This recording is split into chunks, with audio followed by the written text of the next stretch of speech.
ये वीडियो उन बच्चों के लिए है जो बीटेक परस्यू कर रहे हैं इन सीएससी आईटी ईसी, या सपोज आप कोई कोर ब्रांच से बिलोंग करते हो एंड आपका जो टारगेट है वो आईटी जॉब पाना है।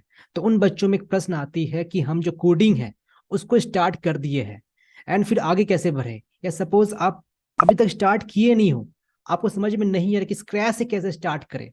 ठीक है, तो ये सब डिस्कस करेंगे सो दैट आपका जो कोडिंग का जो फ्लो चार्ट है, जो रोड मैप है, वो बढ़िया से सबको समझ में आ जाए। ठीक है, अब देखो आपका कैंपसिंग के वक्त कोई एक लैंग्वेज प्रोसीड्यूर एक सीख लीजिएगा, ठीक है, एंड एक ऑब्जेक्ट ओरिएंटेड सीख लीजिएगा। अब देखो प्रोसीड्यूर में आप सी सीख सकते हो एंड ऑब्जेक्ट ओरिएंटेड में आप सी प्लस प्लस सीख सकते हो, या जावा सीख सकते हो, या पाइथन सीख सकते हो। ठीक है, तो किन्हीं एक लैंग्वेज को बढ़िया सीखना पड़ेगा। अब कई सारे स्टूडेंट बोलते हैं कि आजकल ऑब्जेक्ट ओरिएंटेड प्रोग्रामिंग लैंग्वेज ही ज्यादातर पूछे जाते हैं, लेकिन देखो ऐसा नहीं है। कुछ कुछ कंपनी के इंटरव्यू के वक्त या कुछ कुछ जब एग्जामिनेशन होता है प्लेटफॉर्म पर, ठीक है, तो वहां पर सी रिलेटेड क्वेश्चंस भी आते हैं। तो सी जो है वो बिल्डिंग ब्लॉक से, वो बेसिक है, वो आपको पढ़ना ही पड़ेगा। ठीक है, लेकिन डिफरेंस क्या है कि आपको यहाँ पर ज्यादा डेप्थ में नहीं पढ़ना पड़ेगा। मैं ये भी बताऊंगा कि कहाँ तक पढ़ना पड़ेगा। मेरे पास एक पीडीएफ ओपन किया हुआ है, ठीक है, लाइक ये जो बुक है ये ई बुक है यशवंत कनितकर का। तो यहाँ पर मैं बताने वाला हूँ कि सी जो है ज्यादा नहीं पढ़ना है, क्या क्या पढ़ना चाहिए, कहाँ से क्वेश्चन पूछे जा सकते हैं इंटरव्यू के दौरान या कैंपस के वक्त, मैं ये सब को बता दूंगा। ठीक है, लेकिन फिलहाल अभी आप ये मान के चलिए कि आपको इन तीनों में से कोई एक लैंग्वेज बढ़िया से पढ़ाई करना पड़ेगा, कंपलसरी है, क्योंकि ये ऑब्जेक्ट ओरिएंटेड है एंड ये प्रोसीड्यूरल है। ठीक है, वैसे अब सही बच्चों बता दूं, एजुकेशन फील्ड में एक महा फेस्टिवल स्टार्ट हो चुका है एंड ये फेस्टिवल सेकेंड टाइम मनाया जा रहा है। तो आप बिल्कुल सही समझे हो, विश्वास दिवस ऑलरेडी स्टार्ट हो चुका है एंड ये फेस्टिवल 10th मार्च तक चलने वाला है। लाइक आप में से कई से स्टूडेंट हो जो कि गेट के एस्पिरेंट हो, एंड आप में से कई से स्टूडेंट ऐसे भी हो जो कि आईआईटी में नहीं हो, आप एक नॉन आईआईटी कॉलेज से बिलोंग कर रहे हो, लेकिन फिर भी आपको जो ड्रीम कॉलेज है वो आईआईटी प्राप्त करना है। देन कैसे पॉसिबल है? तो जी आप गेट एग्जाम दे करके आप आईआईटी में जा सकते हो एंड पीएसयू गवर्नमेंट सेक्टर में जा सकते हो। आपके अंदर अगर वो जुनून है देन डेफिनेटली आप उसको क्रैक कर सकते हो, क्योंकि यहाँ पर आपको साथ मिल रहा होगा इंडिया का बेस्ट टीचर्स जो कि आपको स्टार्टिंग टू एंड तक गाइड कर रहे होंगे कि कैसे गेट जैसे एग्जाम को क्रैक करना चाहिए। एंड पीडब्ल्यू एक मात्र ऐसा प्लेटफॉर्म जो कि आपको मदद कर रहा होगा इन सारे एग्जाम को क्रैक करने के लिए। तो बता दो पराक्रम 2.0 बैच है फॉर गेट 2024, जिसका प्राइस मात्र 4999 है। श्रेष्ठ 2.0 बैच है फॉर गेट 2025, जिसका प्राइस मात्र 6499 है। इसके साथ आपको सेमेस्टर बूस्टर भी मिलेगा ताकि आप कॉलेज एंड गेट दोनों साथ में तैयार कर सको। एंड विजय बैच है फॉर गेट 2024, जिसका प्राइस मात्र 2499 है। आप चाहो तो गेट वाला पीवाईक्यू बुकलेट भी ले सकते हो, जिसका प्राइस 499 है मात्र। एंड आपको अगर प्रीवियस ईयर क्वेश्चन का बुकलेट चाहिए देन गेट वाला आपको वो भी प्रोवाइड कर रहा होगा, जिसका प्राइस है मात्र 499, जिसमें आपको मिल रहा होगा 2000 questions with video solutions. And देखिए ये जो विजय बैच है ये उन बच्चों के लिए है जो बच्चे फाइनल ईयर में है, या हो सकता है आप गेट एग्जाम क्रैक नहीं कर पाए लास्ट अटेम्प्ट में, तो आप विजय बैच को ज्वाइन कर सकते हो, जहां पर आपको प्रॉपर गाइड मिल रहा होगा कि कैसे 2024 में आप अच्छा परफॉर्म कर सको। एंड बता दो आपको सभी बैच में 500 वैलिड पॉइंट मिल रहा होगा, जिसको आप फर्दर यूज कर सकते हैं एंड अवेल कर सकते हैं न्यू बैच परचेस करने के लिए। और देखो ये जो ऑफर है जो मैंने बताया प्राइजेस, ये 10th मार्च तक ही वैलिड है, क्योंकि ये जो विश्वास दिवस है 10th मार्च तक मनाया जा रहा है। तो जो भी बच्चे इंटरेस्टेड है तो काइंडली जल्दी से ज्वाइन कीजिए। इस वीडियो के डिस्क्रिप्शन में लिंक मौजूद है, तो सिंपली लिंक को क्लिक कीजिए, आपको रीडायरेक्ट किया जाएगा एंड सिंपली बैच को ज्वाइन कर सकते हो। एंड बता दूं आप अगर कूपन कोड का इस्तेमाल करते हो आपको इंस्टेंट फ्लैट ₹500 ऑफ मिल रहा होगा। जो भी प्राइजेस मैंने बताया है उस पर एक्स्ट्रा आपको 500 ऑफ मिल रहा होगा, तो जल्दी इस बैचेस ज्वाइन कीजिए। एंड मेजोरिटी कंपनी आप अगर देखोगे तो जावा से मैक्सिमम सवाल पूछे जाते हैं। अब ऐसा नहीं कि मुझे सी प्लस प्लस ज्यादा फोकस नहीं करना चाहिए, मुझे पाइथन ज्यादा फोकस नहीं करना चाहिए। देखो तीनों ही इंपॉर्टेंट है अपने अपने जगह पर, ठीक है, लेकिन आप अगर एक पूछो सवाल कि तीनों में से कौन सा सबसे ज्यादा महत्वपूर्ण है, ज्यादा सवाल ज्यादा बनते हैं, तो इंडस्ट्री में जो सबसे ज्यादा डिमांडिंग जो लैंग्वेज है ना वो जावा है, अगर तीनों में से देखोगे तो। अब प्रॉब्लम क्या है जानते हो, जो जावा जो है मैक्सिमम जो यूनिवर्सिटी है, ठीक है, लाइक मकाउट का बात कर लीजिए, अभी may be like syllabus change हो सकता है, लेकिन जो मैक्सिमम जो यूनिवर्सिटी है जावा आपका 3rd ईयर से स्टार्ट किया जाता है, लाइक 5th सेम से आपका जावा स्टार्ट किया जाता है। ठीक है, एंड जो सी प्लस प्लस है ये आपका 3rd सेम से स्टार्ट किया जाता है, कोई कोई यूनिवर्सिटी में 2nd सेम से स्टार्ट की जाती है। ठीक है, एंड पाइथन जो है वो 2nd या 3rd सेम से स्टार्ट कर दिया जाता है। तो एक बात यहाँ पर देख सकते हो, कई से स्टूडेंट क्या करते हैं, जावा को पहले स्टार्ट कर देते हैं, वो ये नहीं देखते कॉलेज का कब पढ़ाई स्टार्ट हो रहा है। ठीक है, तो देखो अभी ये जो मतलब महीना है, लाइक मैं जो वीडियो शूट कर रहा हूँ, मार्च का महीना है। आप में से कई सारे बच्चे हैं जो सेकेंड सेमेस्टर में है, ठीक है, एंड कई सारे स्टूडेंट है जो फोर्थ सेमेस्टर में है। तो ये वीडियो जनरली उन बच्चों के लिए जो स्क्रैच से स्टार्ट करना चाहते हैं। ठीक है, तो देखो मैं पहले सी से स्टार्ट करूंगी, वो सी में क्या क्या पढ़ना चाहिए, ज्यादा डेप्थ में नहीं जाना है। ठीक है, तो ये पॉइंट नोट कर लीजिए, मैं जस्ट आपको बताने वाला हूँ। तो देखो ये पीडीएफ जो है, मैं पीडीएफ अटैच कर दूंगा इस वीडियो का डिस्क्रिप्शन, तो वहां पर जाकर के आप डाउनलोड कर सकते हो। ठीक है, ये पूरा ई बुक मौजूद है मेरे पास। अब देखो यहाँ पर जो स्टार्टिंग से आप अगर देखो चैप्टर का जो फ्लो चार्ट है, ठीक है, तो यहाँ पर getting started with C, basic सब चीज मेंशन किया गया है। C instructions, decision control instruction, more complex decision making, loop, complex repetition, case control, functions, pointers. देखो यहाँ तक बच्चे कर लेते हैं, फंक्शंस तक। ठीक है, यहाँ से क्या होता है, बच्चे उसको स्किप करना स्टार्ट कर देते हैं। अगर ये पॉइंटर सही से समझ में नहीं है, देन जो डीएसए का जो पार्ट है वो बिल्कुल भी बढ़िया से नहीं कर पाओगे। तो मेक श्योर आप जब ये चैप्टर पढ़ाई कर रहे हो, मे भी शायद यहाँ पर ज्यादा कुछ डिटेल आपको नहीं मिलेगा बुक्स में, ट्राई कीजिए जो लेक्चर होगा, आप इधर ऑनलाइन कोई लेक्चर कर रहे हो पेड या फ्री, वहां पर जो डिटेलिंग है ज्यादा ध्यान से पढ़ाई कीजिएगा। अब आज अगर इसकी करते हो तो आपको फिर बाद में प्रॉब्लम आएगा ही आएगा। तो खास करके ये जो पॉइंटर वाला जो पार्ट है ना, इसको बढ़िया से प्रिपेयर कर लीजिएगा। देन रिकर्शन, काफी से बच्चे ये भी स्किप करते हैं रिकर्शन पार्ट। ठीक है, तो इसको भी बढ़िया से कर लीजिएगा। डेटा टाइप्स रिविजिटेड, मतलब वही स्टोरेज क्लास से क्वेश्चंस पूछे जाते हैं मैक्स मैक्स। ठीक है, ये जो चारों स्टोरेज क्लास है ये इसको पढ़ लीजिएगा। एंड सी प्री प्रोसेसर, ठीक है, देखो ये जो प्री प्रोसेसर जो पार्ट है ना, यहाँ से ज्यादा सवाल नहीं बनते हैं अगर बात करें इंटरव्यू का, एंड अगर बात करें कैंपसिंग एग्जामिनेशन का। ठीक है, लाइक मैंने भी कई सारे एग्जामिनेशन बैठा है, तो आते सवाल लेकिन ज्यादा नहीं आते यहाँ से प्री प्रोसेसर से। तो जस्ट एक रिविजिट कर लीजिएगा, मतलब एकदम से डेथ में नहीं चल जाएगा। मतलब कई बार क्या होता है ना कि हम लोग कोई चीज समझने के लिए काफी समय गुजार देते हैं। ठीक है, तो अगर देख रहे हो कि काफी ज्यादा समय लग जा रहा है, तो ट्राई करो साइड में रख देने का। ठीक है, एंड नोट कर दो कि ये जो चीजें पेंडिंग है, मतलब ऐसा नहीं कि इसको पढ़ने के लिए मैंने 1 महीना लगा दिया, 1.5 महीना लगा दिया। हाँ, लेकिन अगर ये बात पॉइंटर का रहता, ये बात रिकर्शन रहता, तो डेफिनेटली आपको जितना समय लग रहा है आप उतना समय दीजिए। लेकिन ये जो बात है ये इसके क्षेत्र में नहीं है। ठीक है, मतलब कि आप इस पर अगर ज्यादा समय लग रहा है तो स्किप कर सकते हो, लेकिन सोचा कि मैं बाद में इसको कवर कर लूंगा, लेकिन पॉइंटर फंक्शन में समय लग रहा है, समय दो। ठीक है, तो ये बात रहा।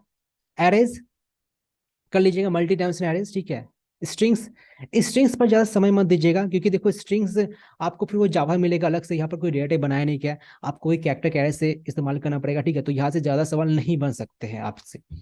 हैंडलिंग मल्टीपल स्ट्रिंग्स थोड़ा बहुत पढ़ लीजिएगा। स्ट्रक्चर बहुत ही इंपॉर्टेंट, स्ट्रक्चर सवाल जरूर बनते हैं, स्ट्रक्चर यूनियन एनम यह सवाल आते हैं तो आते ही है। ठीक है, कंसोल इनपुट और आउटपुट, तो ये यू कैन स्किप, बस थोड़ा बहुत आप ऊपर से देख लीजिएगा। ठीक है, फाइल इनपुट आउटपुट ये भी थोड़ा बहुत ऊपर से देख लीजिएगा, तो नोट कर लो मैं क्या क्या बोल रहा हूँ, कि उस पर कम टाइम देना है, ज्यादा टाइम नहीं देना है। तो जैसे मैंने बताया फाइल इनपुट आउटपुट हो गया, कंसोल इनपुट आउटपुट हो गया। ठीक है, एंड यहाँ पर मैं स्ट्रिंग पर ज्यादा समय नहीं दीजिएगा। एंड यहाँ पर एक और बताया था प्रोसेसर पर। ठीक है, प्री प्रोसेसर पर, तो यहाँ पर ज्यादा समय नहीं दीजिएगा। समय देना मतलब लिमिटेड देना, मतलब ऐसा नहीं कि समय दे देते मैं इतना समय दे दिया कि आगे मैं बढ़ ही नहीं पा रहा हूँ, मैं कोडिंग नहीं करूँ, मैं बस थ्योरी पढ़ते रह गया। ठीक है, ऐसा नहीं करना है, समय लिमिटेड देना है। मतलब प्रायोरिटी को पहले दो, जो ज्यादा प्रायोरिटी है, आप इसमें अटके रह जाओगे तो आप फिर आगे नहीं ना बढ़ पाओगे। तो वो मैं बता रहा हूँ कि कोई कोई स्टूडेंट होते हैं जिनको जल्दी समझ में नहीं आता, ज्यादा टाइम लगता है, तो उनके लिए बता रहा हूँ। अगर समझ में आ रहा है, अच्छा से समझ रहे हो, देन ही आप आगे बढ़िए। लेकिन समझ में एकदम नहीं आ रहा है, आपको टाइम काफी देना पड़ रहा है, देन आप स्किप कर सकते हो, आप दूसरा चीज पढ़ाई कर सकते हो। अब टाइम कितना लग सकता है, देखो अगर आप सही तरह से पढ़ाई करना स्टार्ट करोगे तो मैक्स टू मैक्स आपको, जैसे मान लीजिए 2 मंथ्स में आप आराम से कंप्लीट कर लोगे। कई से बच्चे गलती क्या करते हैं, थ्योरी पढ़ते पढ़ते कोडिंग नहीं करते हैं। आपको कोडिंग ही प्रैक्टिस करना ही पड़ेगा, ये बात पता होना चाहिए आपको। अगर कोडिंग प्रैक्टिस नहीं करते हो तो थ्योरी पढ़ने का कुछ मतलब बनता है नहीं। अब सवाल ये बनता है कि कोडिंग कहाँ से प्रैक्टिस करें, कोडिंग का बेस्ट सोर्स क्या है, तो ये मैं तुमको एक वेबसाइट बताऊंगा। यहाँ पर जो क्वेश्चन है, जो कोडिंग का जो क्वेश्चन है, इजी टू मॉडरेट है, मॉडरेट टू टफ नहीं है। ठीक, सो देखिए ये वेबसाइट है प्रेप इंस्टा। ठीक है, यहाँ पर क्या कि 100 कोर्स दिए गए हैं, आपको इन 100 कोर्स को प्रैक्टिस करना पड़ेगा साइड बाय साइड जब आप थ्योरी पढ़ाई कर रहे हो। ठीक है, तो काफी बेसिक से किया गया है। ठीक है, मतलब कोई स्टूडेंट तो ये भी पता है नहीं कि सपोज कोई 3 डिजिट का नंबर है, एंड 3 डिजिट में लाइक समेशन निकालना है, वो भी लाइक बच्चे कर नहीं पा रहे हैं, तो आपका बेसिक बहुत ही वीक है, तो पहले बेसिक को स्ट्रॉन्ग करना चाहिए। तो एकदम बेसिक से सवाल यहाँ पर दिया गया है, एंड थोड़ा बहुत मॉडरेट लेवल तक लिया गया, ठीक है। तो टोटल 100 क्वेश्चन है, आप पोर्शन वाइज डिवाइड कर दिया गया, ठीक है। तो इसको जरा प्लीज प्रैक्टिस कर लीजिएगा।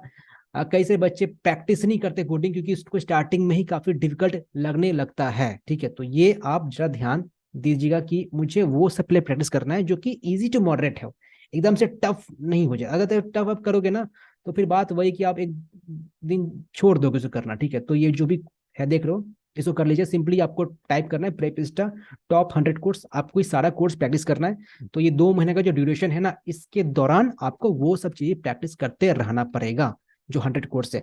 ये करने के बाद आप चाहो तो जो बाकी सब जो वेबसाइट है, लाइक जिक्स फॉर जिक्स हो गया, ठीक है, जो भी लीड कोड का जो वेबसाइट क्वेश्चन हो गया ऊपर, तो वो भी प्रैक्टिस कर सकते हो। लेकिन पहले आप ट्राई कीजिए जो बेसिक है उसको कंप्लीट करने का। अगर बेसिक ही नहीं पता नहीं है एंड आप पहले मतलब वो सब स्टार्ट कर दे, तो पहले पता वो टाइम काफी लगेगा, टाइम काफी लगेगा तो बोर होगे, एंड बोर होगे तब छोड़ छाड़ दोगे, तो ये ऐसा नहीं होना चाहिए। अब देखो सी जो है आप ट्राई कीजिए 2 महीने के अंदर कंप्लीट कर देने का, ठीक है।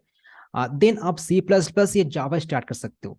अभी एक बेस्ट प्लेटफॉर्म है, आप जानते ही हो, फिजिक्स वाला, ठीक है। तो वहां पर आप C++ का जो कोर्स है वो भी ज्वाइन कर सकते हो, या जावा के कोर्स है वो भी ज्वाइन कर सकते हो, जहाँ पर बिल्कुल स्क्रैच लेवल से स्टार्ट किया गया है। एंड वहां पर सबसे खास बात क्या है कि प्रोजेक्ट भी बनाया गया है, क्योंकि आप जब सीख रहे हो तो प्रोजेक्ट भी कर रहे हो, एंड जो प्रोजेक्ट आप कर रहे होगे वो आप दिखा सकोगे इंटरव्यूअर को कि देखिए जी मैं ये सब प्रोजेक्ट कर रखा है। तो वो इंप्रेशन एक बनता है, आपको एक अलग बनाता है बाकी सब बच्चों से, ठीक है। तो यू कैन जॉइन C++ जावा, जो कि फिजिक्स वाला का जो पीरियड स्किल्स है वो लोग प्रोवाइड कर रहे हैं, ठीक है। देखिए मेरा रिकमेंडेशन ये रहेगा कि आप अगर सी मैं जो बताया हूँ, अगर वो 2 महीना अगर सही से टाइम देते हो, ठीक है ना, तो इन C++ में कुछ ज्यादा आपको पढ़ना नहीं पड़ेगा, ठीक है। बस एक क्लास का कॉन्सेप्ट आ जाएगा, ठीक है, और एक STL कॉन्सेप्ट आ जाएगा, तो वो आपको पढ़ना पड़ेगा। लेकिन जो सिंटैक्स वगैरह है ना, आपको लगभग एक ही मिलने वाला है, मतलब कुछ बहुत कम ही ऐसा चीज है जो एकदम अलग ही सीख रहे हो, ठीक है, क्योंकि वो बस एक उसका एडवांस हो गया। देन आपको मैं बोलूंगा कि जब सी सीख लीजिएगा ना, जब सी सीख लीजिएगा तो ट्राई करना साइमल्टेनियसली साइमल्टेनियसली जावा भी सीखने का। क्योंकि मैं देखा हूँ कि जावा को पहले स्टार्ट करना चाहिए, जावा जो 5th सेम से ना करके ना एक्चुअली इसको 3rd सेम से करने से ज्यादा बेहतर रहता है, ठीक है। तो try to start Java and then C++ simultaneously सीख सकते हो, ठीक है। अब देखिए C++ कुछ हद तक सीखने के बाद देन साइमल्टेनियसली DSA भी स्टार्ट कर दीजिएगा। देन एक टाइम पर देखो जावा में स्टार्टिंग में ज्यादा मतलब टाइम मत देना, मैक्स टू मैक्स टाइम आप C++ दे सकते हो, डीएसए में दे सकते हो। देखो आप या तो C++ विद डीएसए करना, या जावा विद डीएसए करना, ठीक है। कोई एक चीज करना, दोनों चीज करने का नीड बिल्कुल भी नहीं है। C++ में बस आप सिंटैक्स वगैरह जो चीजें है वो कर लीजिएगा। अदरवाइज ज्यादा लग रहा है कि हाँ ये मेरे से नहीं होने वाला है, तो जावा स्टार्ट कर सकते हो। पॉइंट यही है कि आपको C++ या जावा या पाइथन, तीनों में से कोई एक परफेक्ट आना चाहिए। ऐसा नहीं कि लाइक तीनों को पढ़ने के चक्कर में मेरा कोई परफेक्ट आया ही नहीं, तो काफी दिक्कत हो जाएगा, क्योंकि तीनों ओपी है, मतलब उप सेट ही के ऑब्जेक्ट उन्हें प्रोग्रामिंग लैंग्वेज है, तो यहाँ से सवाल बनते ही है। और एक ध्यान देने वाली बात यह है कि लाइक इंटरव्यूअर जब आपका इंट्रोडक्शन ले रहा होगा, ठीक है, देखो जब आपका एग्जाम जब होगा, ठीक है, उस वक्त आपके इंटरफेस में जो कोडिंग का क्वेश्चन होगा, ठीक है, तो वहां पर स्विच कर सकते हो लैंग्वेज को। ऐसा नहीं कि लाइक वो जो कोड है ना आपको C++ में ही करना है, आपको जावा में ही करना है, आपको पाइथन में ही करना है। You can switch the code, okay. तो वहां पर ऑप्शन दिया जाता है जहाँ पर आप कोड को स्विच कर सकते हो। तो ये तो आपको ऑप्शन मिल जाता है एग्जाम के वक्त। इंटरव्यू के वक्त में भी लाइक आपको ऑप्शन नहीं देगा, तो पहली जब आप अपना इंट्रोडक्शन दे रहे होगे उस वक्त मेंशन कर दीजिए कि आपका जो प्रोफिशिएंसी है वो किस लैंग्वेज में है, सो दैट वो पहली इंटरव्यू समझ जाए कि अच्छा ये जो बंदा है ये जावा का है, या ये जो बंदा है पाइथन का है। अब देखो ये तो बात रहा आपका लैंग्वेज का, ठीक है। अब लैंग्वेज के अलावा भी आपको कुछ और एक्स्ट्रा चीजें पढ़नी पड़ती है। अगर पढ़ के रखते हो तो हो सकता है कि 4th ईयर के दौरान आपका जो फाइनल ईयर प्रोजेक्ट है उसके बेसिस पे बना सकते हो, ठीक है। तो 4th ईयर का फाइनल प्रोजेक्ट लाइक कैसे स्टूडेंट पाइथन को और ज्यादा डिटेल पढ़ते हैं, लाइक ML के रिगार्डिंग कोई प्रोजेक्ट बना रहे हैं उसके ऊपर, ठीक है। या काफी सारे बच्चे फुल स्टैक वेब डेवलपमेंट करते हैं, आप चाहो तो पीटूल स्किल्स का full stack web development join कर सकते हो, ठीक है। तो वहां पर क्या होता है प्रोजेक्ट बना पाते हो। तो आप क्या कीजिएगा, जो 4th सेम से ना, 4th सेम से आप फुल स्टैक वेब डेवलपमेंट सीख सकते हो। ये टाइमलाइन उन बच्चों के लिए लागू है जो 5th सेमेस्टर में है, ठीक है। बस आप हो सके तो एक साल पीछे हो, लेकिन आपका जो फ्लो चार्ट है वो वही रहना चाहिए। लाइक जब ये खत्म हो जा रहा है, जब ये आप डीएसए जब स्टार्ट करो देन आप फुल स्टैक पर एंट्री कर सकते हो। एकदम से स्टार्टिंग ही मत सीख जाइए उसको। कई सारे बच्चे पहले फुल स्टैक सीख लेते हैं, जो कोडिंग है उसको काफी कम करते हैं। देखो ये सब तो बेसिक है को आना ही चाहिए, जब ये सब बढ़िया से हो जा रहा है ना तब आप इस पर जंप कर सकते हो।